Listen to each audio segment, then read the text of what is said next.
the General Mills Radio Adventure Theater.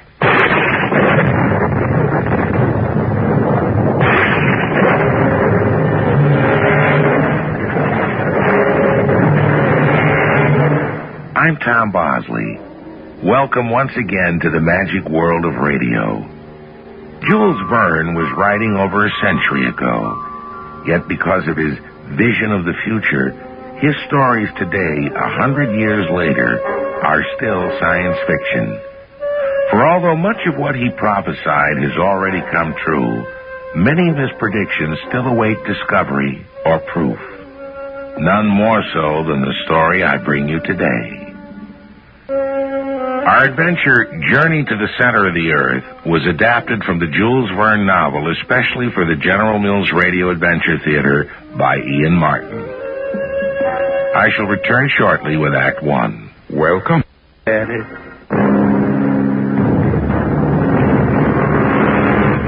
Professor Otto Lidenbrock was a man of such determined purpose that when he dedicated himself to some single goal, nothing could stop him. This is the story of him, of his orphan nephew Axel, Vicky, the girl Axel loved, and of a strange old parchment with a cryptic message that catapulted the professor into leading all of them into the burning depths of hell. Come. Excuse me, Axel, but the housekeeper asked me... The professor is not here. No, Vicky. Something must have delayed him. Don't tell me Martha has dinner ready to serve. Almost.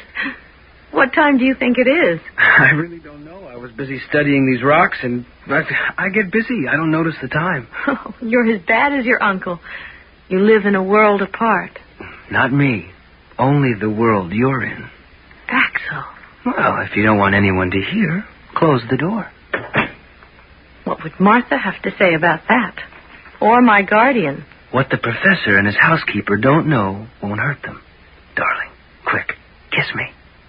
Oh, Axel. Oh, you're so nice. You'd be even nicer as a husband. No, until you finish your medical studies and I my apprenticeship as a mineralogist to my uncle, we just have to wait. Oh, it's so long, Axel. To me, it seems longer than eternity. Axel, oh, there you are. Close the door, close the door. Oh, yes, Uncle. Now, Don't you recognize your own ward, Professor Lindenbrook? What? Oh, yes, of course. What are you doing in my study, Vicky? Well, Martha sent me to tell you that the soup is ready. To the devil with the soup, Ted. I'm busy, child. You go drink the soup. And now, Axel. Yes, Uncle. First I'll go with Vicky and explain You to Martha. will do no such thing. You will get that girl out of here and close the door. So I can tell you what I have found. It's fabulous. Fabulous. My uncle was curator of the Mineralogical Museum in Hamburg, and one of 2 or 3 of the most famous men in his field. He was a tall, vital man in his late 40s. He was renowned for his enormous intelligence, his monumental impatience, and a horrifying temper, more or less in that order. Imagine, Axel, to find a treasure beyond price by accident at a bookstall. Look at it. Heims Kringla of Snorro Turelson. But look at what I found inside it, dear boy. Now, what do you make of that? A piece of paper? No, parchment. Okay, very well, a parchment. Read what is written there. I can't. The letters look Icelandic. Wait, look at the signature. At least that can be read. Arne Saknussemm. One of the most famous alchemists of the 16th century. But what's his connection with this book? Don't you see, Arne must have owned this book. And this paper he hid in it. I know enough to know. This is in code. It is a puzzle, a cryptogram.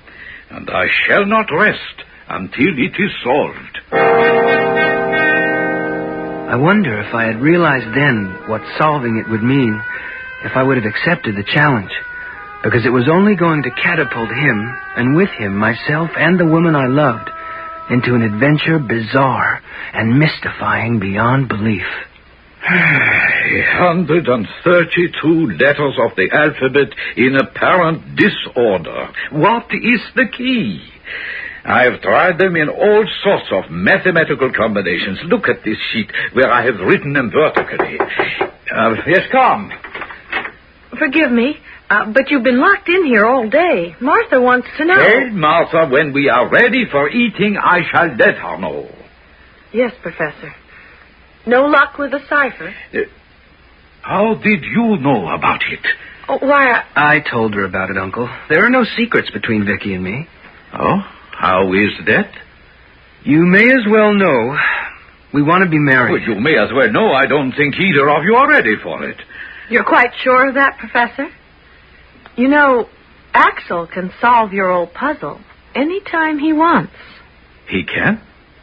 Axel, how long have you known the answer? For several days. Then why haven't you told me? Because I'm afraid of what it may mean. Never mind that. How long are you going to keep me in suspense? Supposing I made a bargain. If the news is worth it, would you agree to Vicky and me being married?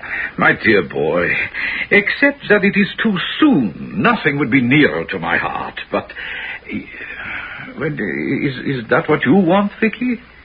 With all my heart.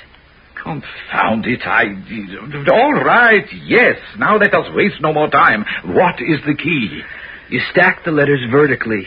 Now read them backwards. Great heavens.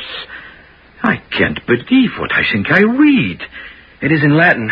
Not very good Latin. But it could be read thus.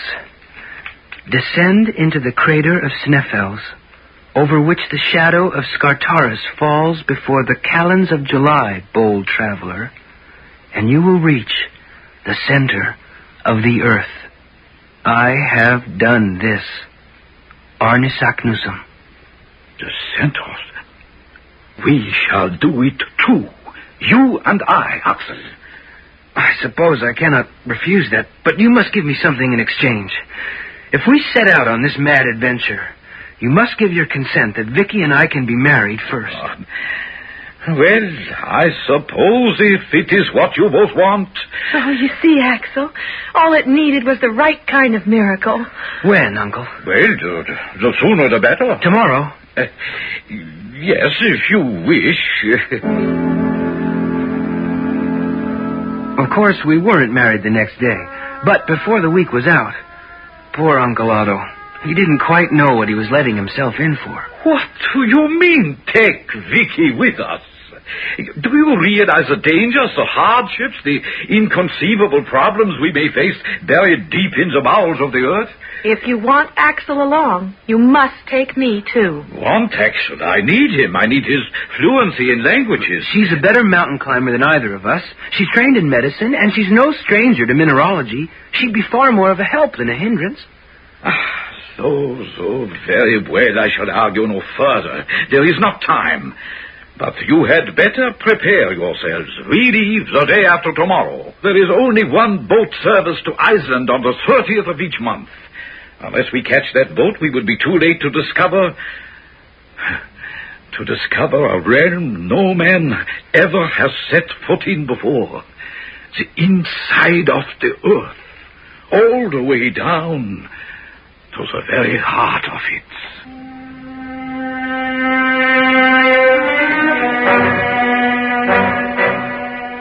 That was our honeymoon. That boat trip to Iceland. That cold, remote island in the North Atlantic. A honeymoon shadowed by the frightening thought of what was to come. At least for me, if not for Vicky. Oh, Axel, will you stop looking so gloomy? Come and look at the moon with me. I'm sorry, Vicky. It's a lovely moon, and a nice cool breeze, and I just wish our voyage would go on forever. How about our happiness?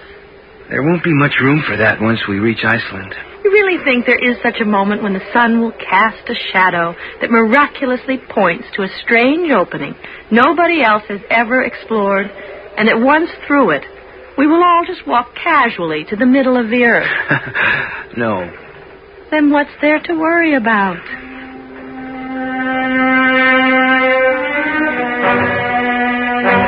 My uncle was received and entertained in Iceland as one of the foremost mineralogists in the world, and it was a perfectly normal thing for him to request and receive a guide to lead us to the huge extinct volcano which dominates Iceland's skyline. Then came the incredible moment when at last the four of us, Hans Belke, our guide, my uncle, Vicky, and myself, having scaled the mountain itself and plunged deep into its volcanic crater, found there 3 chimneys, any of which from their dark and forbidding promise could be bottomless and might well be the passage we were seeking. 2 days we have sat here in this swirling fog, and there's no sun to cast a shadow to point out our path. Is it so important after all, Uncle Otto? Important? Only the realization of a life's dream for me. Supposing the sun's shadow does point to a place where we could enter and try to get to the center of the earth, what difference would it really make? If we tried it, we'd all be burned to a crisp. No. The heat is all on the surface. That was the theory of the man who is leading us to take this expedition, Arne Saknussen, and who lived to prove it. But, Uncle, if he achieved this, why has no one heard of him? Because Arne Saknussen was persecuted for heresy. And in 1573, his works were burned by the common hangman at Copenhagen. And are we the only ones who know his secret? If he had one to preserve. But he left no indication of which of these chimneys is our pathway to glory. The sun will tell us if this overcast will just break and... There's the sun now. And the shadow. Look, it is pointing right to the center chimney. Just as Arne said it would. You really believe all of this? Oh, yes, there is our route to immortality. When we go down that rock chimney, we will be the first human beings to explore the mystery of inside our planet, and to reach at last the center of the earth. Can you believe that somewhere there is a fissure in the Earth's crust through which people like you and me could descend 5,000 miles until we reach the very center of this spinning globe? And if you had the chance, since men have opened all the continents, sailed the 7 seas, and conquered space, and revealed the mysteries of the ocean, since this is the only place left unexplored, could you resist the adventure? I'll return shortly with Act 2. The General Mills Radio Adventure Theater will return shortly.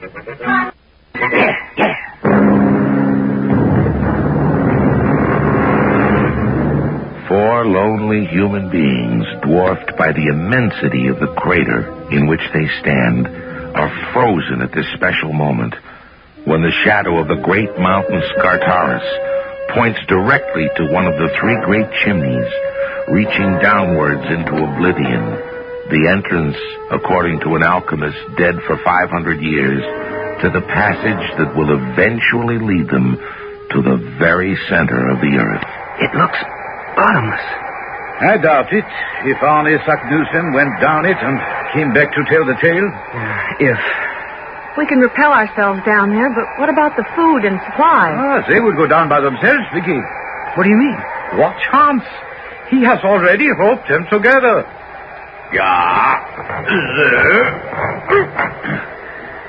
He just threw it over. It'll be waiting for us. Listen.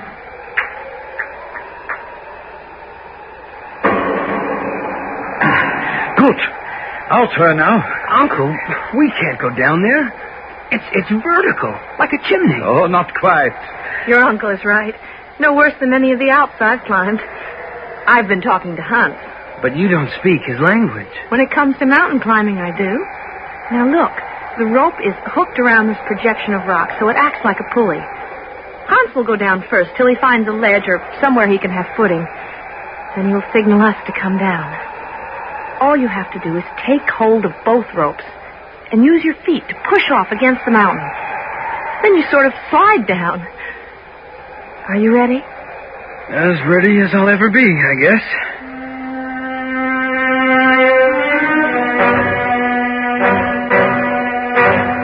There's no bottom to this.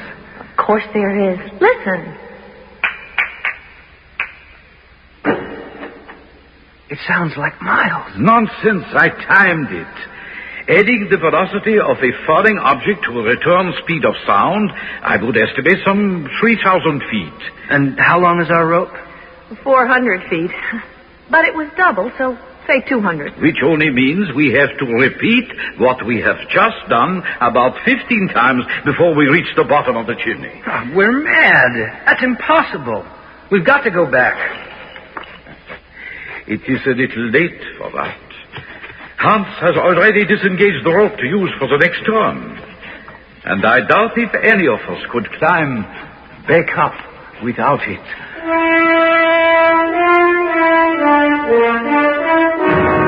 My uncle was right. It took 15 times, hooking the rope around whatever projecting rock we could find, to reach the bottom of that dark, narrow, dreadful chimney in the rock. By the time we reached bottom, exhausted, the last of daylight was fading. And looking up, the hole we had climbed into far above our heads was little bigger than a silver dollar. It was like looking through a gigantic telescope at a tiny star. A star which flickered and then went out as all of us fell into an exhausted sleep. Axel? Axel, wake up. Come to, my boy. Come to. I'm dizzy. I'm seeing stars. Nonsense. It is just the daylight bouncing off the lava, like a shower of sparks. Where's Vicky? She went up the chimney with Hans, you see. They are getting the bundle with our supplies loose where it caught on the rock. Oh, yes. We're inside the mountain. Right. But so far, we haven't even penetrated the Earth's crust. What do you mean? We started down this tube from the crater of a mountain. We are only back to sea level. Are you sure? Look at the barometer. It shows the same air pressure at sea level. But as we go deeper and leave more air above us, its pressure will increase. And by measuring that pressure, we can calculate how deep we are. If we can breathe by then. Oh, we would descend gradually. And that way, our lungs will get used to the heavier air. Look out below. We're going to drop the package. Get over here, Axel, into the shaft opening. Okay, let's huggle. Where does this tunnel lead? Down to the center of the earth, I hope. Okay, we're coming down now. Uncle, look, be sensible. We've got to give this up. It doesn't make any sense anyway. No sense? Why? Because the deeper we go, the hotter it will get. Oh, are you so sure? Well, it stands to reason, since the center of the earth is nothing but liquid fire. Really? You have been there? Well, no, but according to scientific theory... Some scientists, but not all. For myself, I prefer to believe our 16th century alchemist, Arne Saknussemm, because he has been there. And more important, he came back. Oh, what are you two arguing about? Oh, if we were, my arguments have no weight. Enough, since they are only speculation. Now, come, let us all have breakfast and press on with our quest.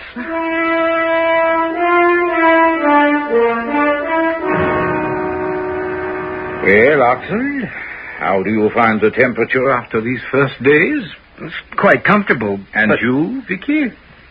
Oh, I hadn't even thought about it. But why should you? By the thermometer, it is just under 60 degrees. Should it be more? My nephew would think so. Me? Why? When we left the surface, it was 41 degrees Fahrenheit. But according to most authorities, there is a 1 degree centigrade rise in temperature for every 100 feet. So, figuring the present rise in temperature by the Fahrenheit scale, could you estimate how deep in the earth we have penetrated? Well, that isn't very difficult. Less than 1,000 feet. Except, my boy, and I promise you that my figures are correct, we are now 10,000 feet below sea level. What does that mean, Axel? It means we are far below the deepest mines ever sunk in the world, and that the temperature ought to be at least 178 degrees. What? So much for preconceived ideas about the inside of the Earth, huh? Now, do you feel better about continuing with our search? Water! What did Hans say? He said water. Whatever the temperature may be, we have only a 3-day supply of water. That's something no figures can change. But as soon as we get below this stage of lava rock, we will find springs. So, we're going on. But certainly. Well, there are 2 roads. Both of them dark and narrow. And there is nothing to be gained by hesitation. So, we will take the one to the east.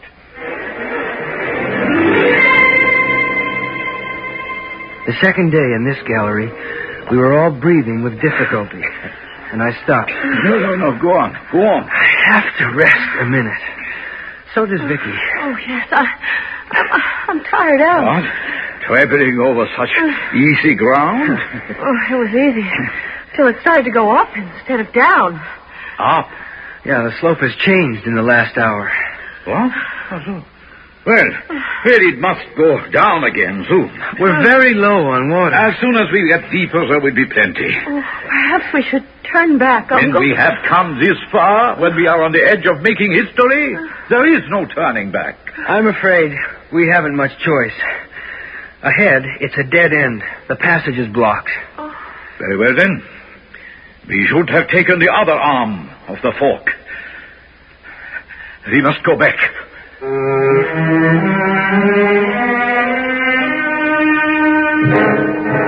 I won't drag you through the mental and physical agony of those retraced steps. Before we got back to the cavern, we had to ration the water.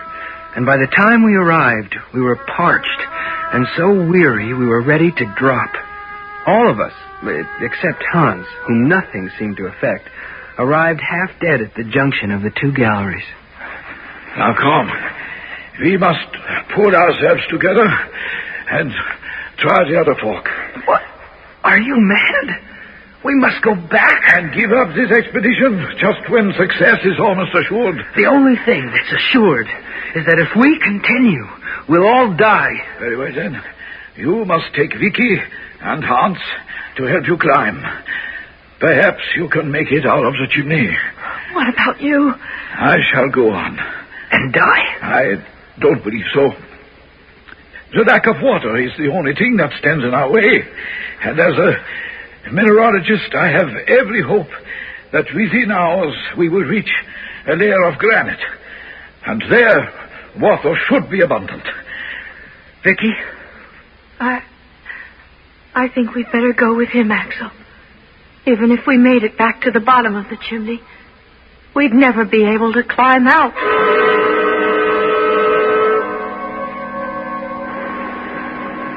Wait a minute. Oh, what's that noise? Noise? There is Hans. I don't know, but shh. Water! Water. Var? Neda! Come on. He says down below. There's the water. It's behind the wall. A solid wall of granite. No way to get at it. Tons and tons of water. A torrent. A fountain of hope. And no way to get at it. No way. It's all over.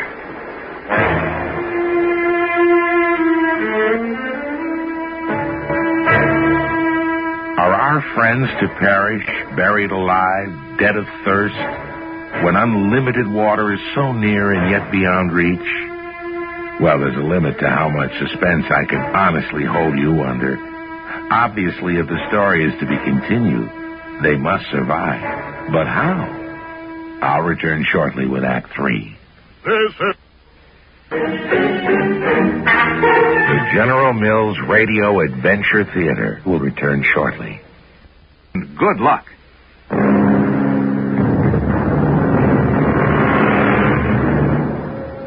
Three of our discoverers are slumped in parched exhaustion deep under the earth, deeper than any human being has ever penetrated before. fourth. The quiet man, a few words. Hans, the phlegmatic Icelander with his incredible physical endurance, has left the others, following the granite wall, listening to the sound of the torrent behind it. And now, faintly, the sound of his effort to save them reaches Vicky's ears first. Axel, listen. What? What, Vicky? That sound. A pickaxe. Where's Hans? I don't know, Uncle. Pickaxe. He must be trying to break away the wall. Water. I think he's found water. Come on. Let's go. Water. Oh, look, he's found it. He's off. What do you mean, be careful? Oh, what is it doing? It's hot. It's boiling hot. It's really cold. Then it hits the floor. Follow it down, and we can drink to our heart's contents. That precious jet stream of water was to be more to us than something to quench our thirst. Like Kubla Khan that we had all read in school, it led us through caverns measureless to man, down to a shining sea. But I am getting ahead of myself. On the 18th of July, 3 weeks after we had left the surface of the earth behind us, my uncle stopped to make some calculations. Where are we, Uncle Otto? Well, by my calculations, we are 213 miles southeast of Sneffels. But that means we aren't under Iceland anymore. No, my dear. The Atlantic Ocean is now above our heads, but some 48 miles above. 48 miles? We must all realize by now that there is no way of turning back. You mean this is our life? Forever? Of course not, Vicky, if you have the faith I have. Remember, there was a man who went before, and he came back and lived to tell it. I must believe, so shall we.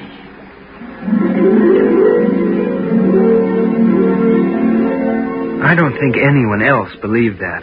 The only thing that kept us from going mad was the sense of companionship. And then, suddenly, it happened. We were hoarding our electricity, saving our lamps. And on this day, feeling along in the dark, the nightmare that lurked in the back of all of our minds happened to me. Vicky, will you ask Uncle Otto if we can't stop a minute? Vicky? Vicky? Uncle Otto? Hans? Vicky? I was suddenly screaming, panic welling up and catching in the back of my throat. Then, with an effort, I got hold of myself. What a fool I was being. I had a sure way to find my way back to the others. All I had to do was follow the stream of water. I bent down, and to my horror and terror, I found nothing but dry granite. The stream was no longer at my feet. I went mad with panic, running back in the dark, screaming, "Vicky! Vicky! Can you hear me? Uncle Otto! Hans! Please! Please!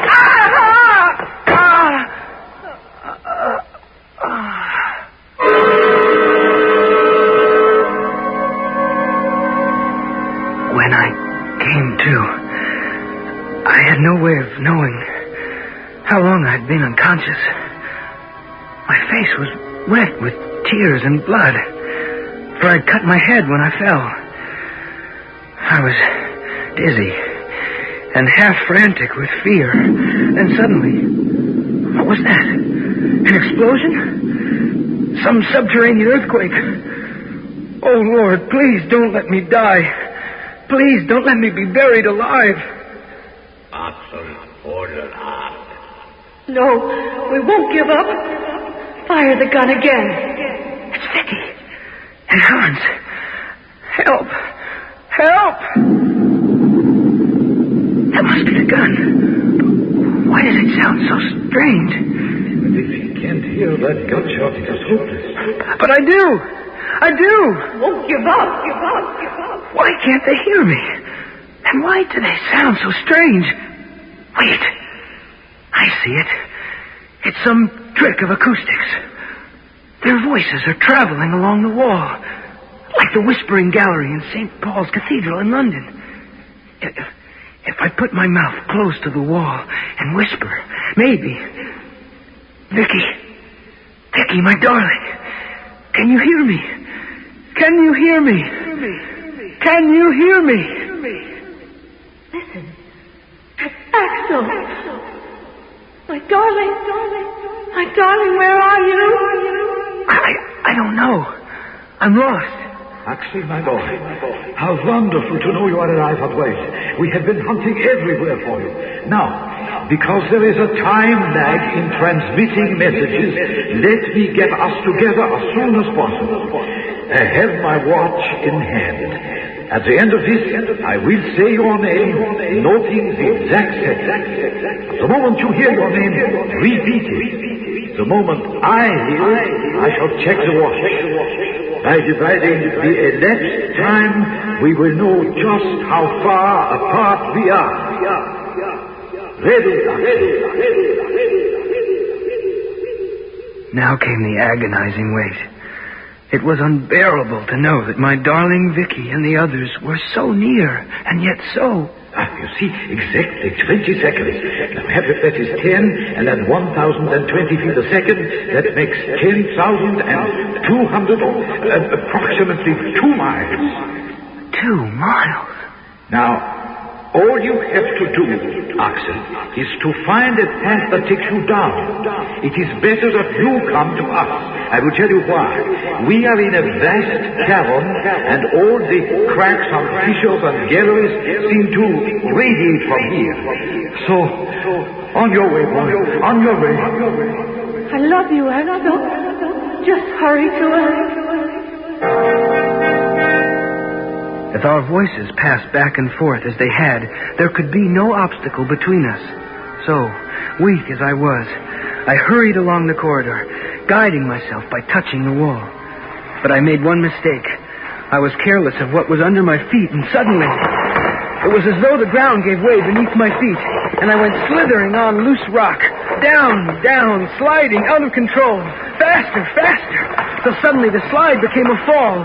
I was jarred against projections, dropping down a vertical shaft, till my head hit a sharp rock, and all went black.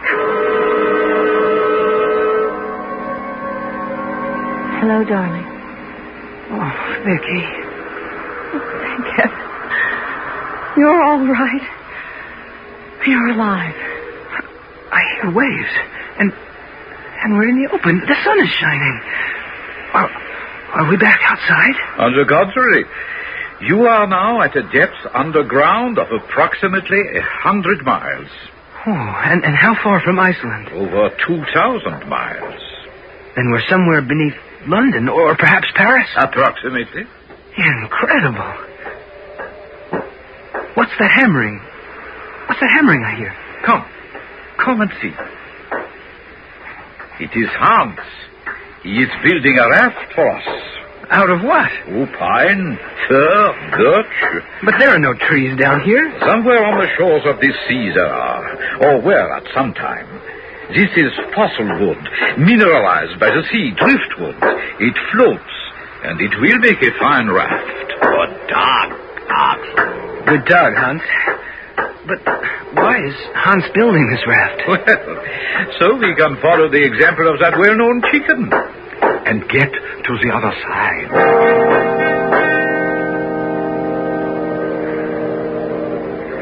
I wish someone could explain this other world to me. If Uncle Otto can't, nobody can. Where does the light come from? Well, the best I can do is suggest that it's a kind of luminance from electric forces. A sort of constant lightning. What about those clouds? Water vapor in suspension. How high are they? Oh, a good 12,000 feet, I'd say. How large is the sea? At least as big as the Mediterranean. We've been sailing for nearly a week, and there's no sign of the other shore. And all this inside one huge cavern in the deeps of the earth. It's beyond belief.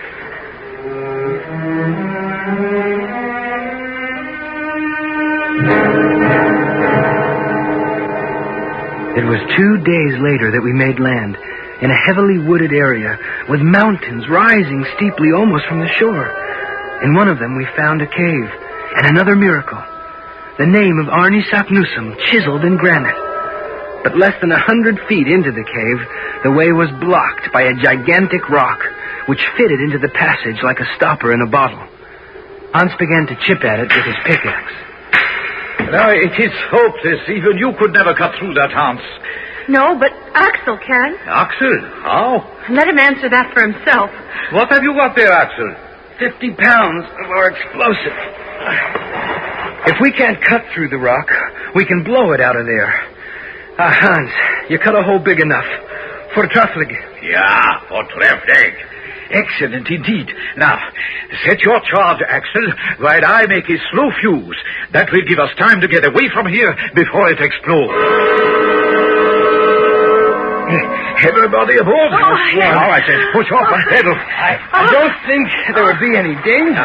Better to be safe than sorry. The fuse burned faster than I expected. That's what I meant by being safe.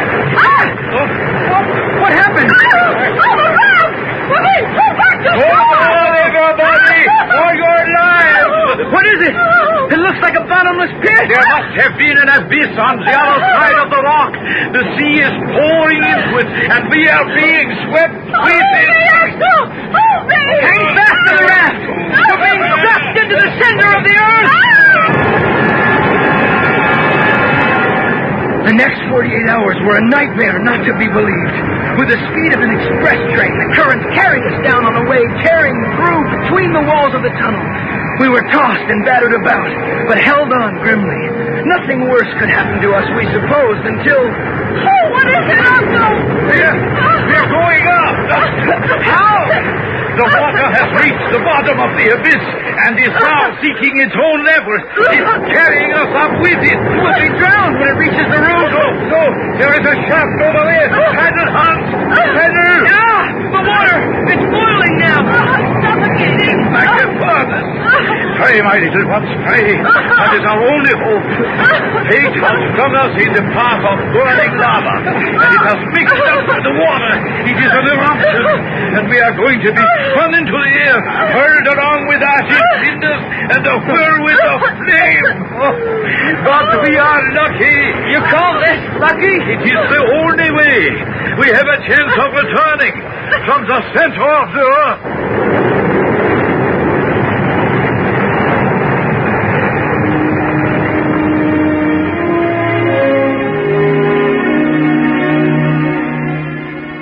So our four adventurers came back to the surface the same way they had entered, through the crater of a volcano. Burned, bruised, tattered, and exhausted, they were blown out of the volcano Etna in Italy, for that was how far they had traveled through the center of the earth. But they lived to tell the tale, and that is how Jules Verne's book begins and ends.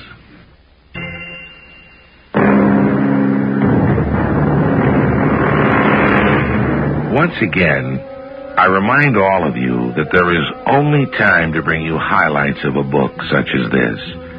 To enjoy it fully and to appreciate the genius of Jules Verne, the richness of his imagination, and the scientific knowledge that justifies it, you must go back to the book. It will bring you many hours of pleasure. Delicious.